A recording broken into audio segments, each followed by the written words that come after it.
Is it possible that all the commissions of inquiry could not Yes. come up with a solution to this? I mean, you're saying since 2001. So all the commissions of inquiry that have been sitting and have been looking at this matter haven't been able to come up with a solution? Exactly. If you look at it from, the solutions have been proffered.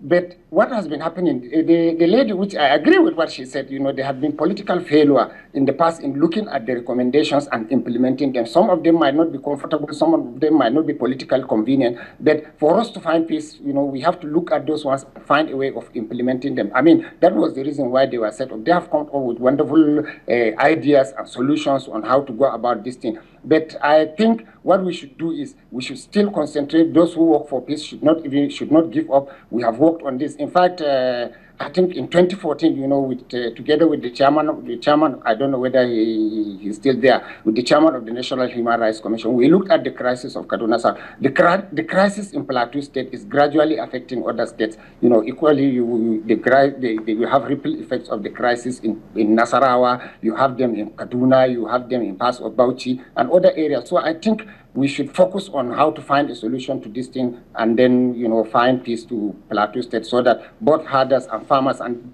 the unfortunate thing is people who lost their lives mostly in this rural conflict are farmers and herders. So we should focus on how do we find peace to these problems. All right, Mr. Markon. Yes, please. He's talked about solutions have been preferred before now, but they appear not to have been adequate. You were one of those. You survived an attack, right? Yes. Why do you think the solutions that have been preferred by these commissions of inquiry haven't been sufficient? Well, this commission of inquiries had names of people penciled down responsible for the killings in Plateau State. Their names were written in black and white. The different commissions. Yes, the different commissions. The solutions were proffered. But like he said, failure of government to actually implement the recommendations. But however, I had the privilege of serving as the chairman of Riom local government.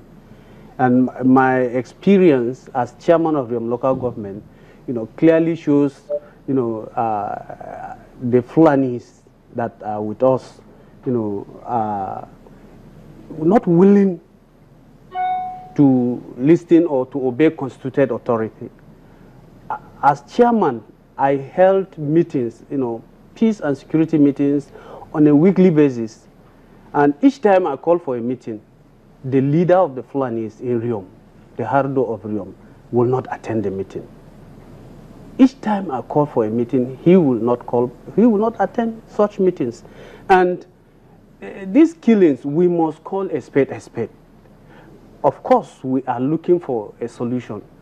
How do we get out of this? But then we still have to look at the issues. Who is at the receiving end? You will see a Fulani settlement and a Birom settlement. An attack will be carried. No single Fulani man will be killed. The question is, before now, the Fulanis and the Birom people used to live together. Yes. So what happened? What changed? Yeah, there was a standard rule. Because the Fulanis and the Birom were living together. Before a Fulani man comes to a community, first and foremost, he gets to the leader of that community, that is the traditional head of that community, and announce his arrival. Now he is given a portion of land to settle and take care of his cattle. And normally, he pays community tax, or what they call jangali then. And his allegiance is to the traditional ruler of that place. But with time, they begin to bring other Fulanis who do not consider this as a prerequisite for peaceful coexistence. Okay, just hold your thoughts. Yes. We'll have this call coming in from Mohammed in Abuja. Hello, Mohammed. We lost him there. Who do not consider this as a prerequisite for peaceful coexistence. And perhaps these other Fulanis do not understand the interests of the complex nature of the cultural matrix of the Birom society. And they were doing their things on their own, and with time, these things begin to happen. Lawlessness came into being, and people do not even value the lives of those they meet any longer. Okay, we would Well, let's look at how do we get back to the point where peace will be restored? Because the back and forth will not help in any way. How do we get back to the point where peace is restored to the planet? Yes, we will get back to the point where peace will be restored when people obey constituted authority. Because they are saddled with the responsibility of the protection of lives and properties of the citizens. And therefore, if I've been saddled with the responsibility... Please hold your thought. Just hold on. Yes. Udoka from Kogi, hello. Hello? Yes, go ahead.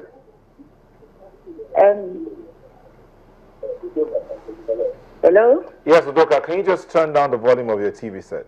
Okay. My suggestion as the solution to the issues,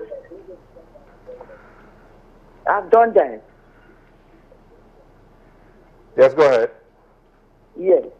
My suggestion on the issues that you are discussing on Plateau security, as the last speaker and the one on that you contacted, Mohammed said, legal person said, the issue is not just on the Plateau. It has moved from Plateau to Bauchi to other states of the Federation.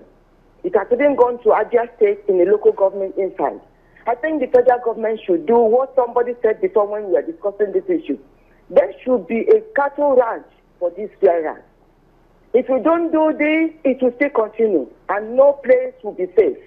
There should be a cattle ranch by the railroad. And that cattle ranch as well, it will even give jobs to people in the local government where they have grasses. They could not cut these grasses, then people that need them will come and buy them. But please, these cattle are owned by individuals. Government, they do not pay anything to the government. And so they cannot be killing people because they want to make their own money, make their own livelihood, while other innocent people are being killed for them to take care of themselves. That's the only way out. Whether it is in Sokoto, whether it is anywhere it is, they should raise a cattle ranch. Then they can get sought for grasses they require to take care of these grasses. They can't go to Abia State. They've been killing people in Abia State. People have not heard it. Women will go to farm, they kill them. And somebody wants to rescue them. They will even kill the people and attack them. It's everywhere in the nation. The federal government should sit up and set up a cattle ranch.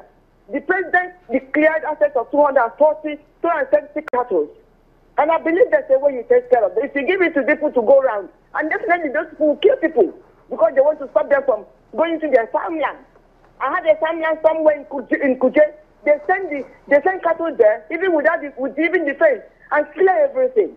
What I'm saying is that that's only the best solution. Let everybody that has cattle set up a cattle ranch in wherever they want to stay, and go and search for these grasses to take care of them, please. Thank you. Thank you very much. Yeah, very passionate. Yeah, as a rider to that, like I was saying, you know, I'm looking at the Plateau issue in particular. The Plateau issue in particular. In fact, if we go to the traditional way of settlement on the Plateau, like it used to be, we will not have this problem. Because the truth is that when we were attacked in a burial ceremony where we lost a senator and a member of the House of Assembly, nobody provoked that attack. Nobody. There was no issue to provoke that attack. But we are saying here is that it's because people have refused to adhere to the traditional way of doing things. There is always a leader in a particular place that you find yourself. So if you, submit yourself to that authority, all these things will give way.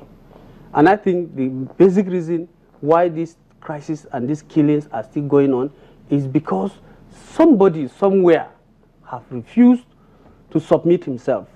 You know, the Plateau man, if you look at the Gazetteer of Northern Nigeria, the truth is that my sister was talking about indigenous citizens.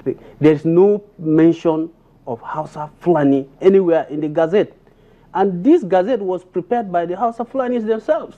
It wasn't the Birom or the Plateau person. So they came, and that's the basic truth. And they don't want to accept this. The solution to this problem at the moment is that let us obey constituted authority and let those that have been saddled with the responsibility, the sun and earth, to take care of life and properties of the citizens that have given them that mandate to represent them in whatever capacity. Let them protect the people.